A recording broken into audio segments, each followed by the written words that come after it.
Hello everyone, my name is Marshall and welcome to this podcast titled My Bottom Line. There is a terminology in the oil and gas sector that is used to refer to major disasters. It is called force majeure. The consequences of such disasters are unquantifiable and it comes with a very huge cost. That terminology is called force majeure. Gentlemen and ladies, a peacetime state called Nigeria is about to suffer a political force majeure. Let me water it down. The Afghanistan debacle should be a lesson for all Nigerians.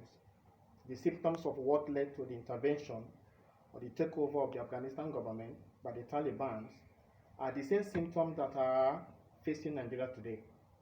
The Taliban, despite being out of government, out of the country, continued to cause havoc in Afghanistan state through car bombs and suicide bombings.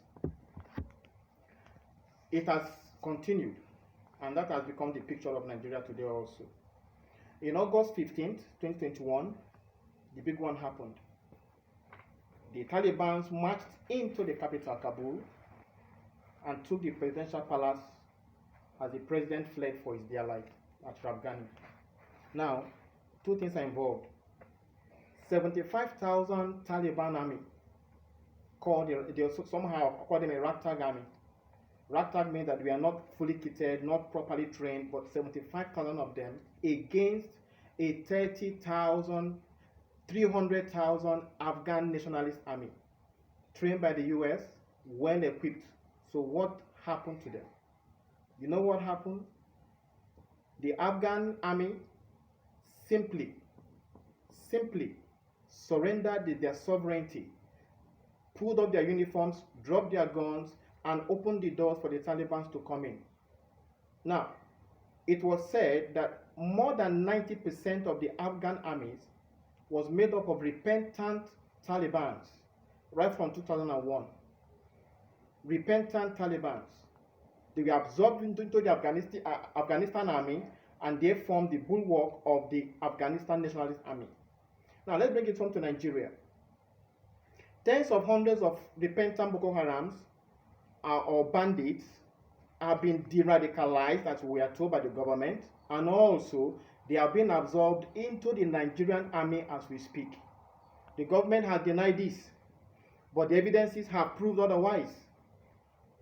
On one hand, you have Boko Haram and ISWAP, Islamic State for West Africa Province. And on the other hand, you have bandits, I will call them terrorists, and the headsmen.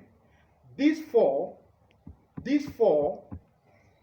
have one agenda, which is the destruction of the Nigerian state. According to the International Christian Council, ICC, between January to April 2021, 1,401 Christians have been killed with their homes and their churches bombed. The government response to these killings have been abysmal, I must confess. The terrorists have the will and the power to act. And the government of Nigeria have the power, but they lack the will to act. Very, very unfortunate. This lack of will to act by the government of Nigeria has created an insinuation that the government is complicit in this terrorist brigandage. 3 months ago, Nigerians, a kite was flown regarding a proposal to change the name of Nigeria. The proposed name was UAR, United African Republic, we were all told. But the truth was actually United Arab Republic, UAR. Added to this imbroglio and confusion is the poor state and management of the nation's economy. Inflation is double digit. Poverty has tripled, not doubled, tripled poverty.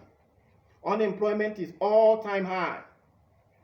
Gentlemen, stagflation is facing us on the face. It's facing us as we speak. It's staring us in the face. Stagflation. What are the implications? Number one, rise in crime and criminality. Violence is everywhere. You cannot travel on Nigerian road today and be safe. You cannot walk on the streets of Abuja or any other state without looking over your shoulders. There's high insecurity in the land. How can a nation that was once the largest economy in Africa become the poverty capital of the world? It's unheard of. Oh, how are the mighty falling? The deafening silence of the elites is worrisome. And I repeat again, the deafening silence of the elites is worrisome. There's a statement that goes this way. When they came for the Catholic, I said nothing because I wasn't a Catholic. And they came for the Anglican, and I said nothing because I wasn't an Anglican. They came for the Methodist, I said nothing because I wasn't a Methodist. They came for the Muslim, I said nothing because I wasn't a Muslim. They came for the Socialist, I said nothing because I wasn't a socialist. They came for the Communist, and I said nothing because I wasn't a communist. They came for the civil society organization, activist. I said nothing because I wasn't a member of the civil society organization. They came for the journalists, and I said, well, I'm not a journalist, so I will not say anything. And when they came for me, there was nobody to speak for me. Keeping quiet at this time, keeping quiet to the killings and the pillaging of the weak, the poor, and the vulnerable is a sign of support. For silence is agreement. These forces of destruction must not see the light of day in Nigeria. If the British, our colonial masters, gave us a lemon, let us turn that lemon to a lemonade. Nigeria must not become another Afghanistan, ruled by terrorists. It must not happen.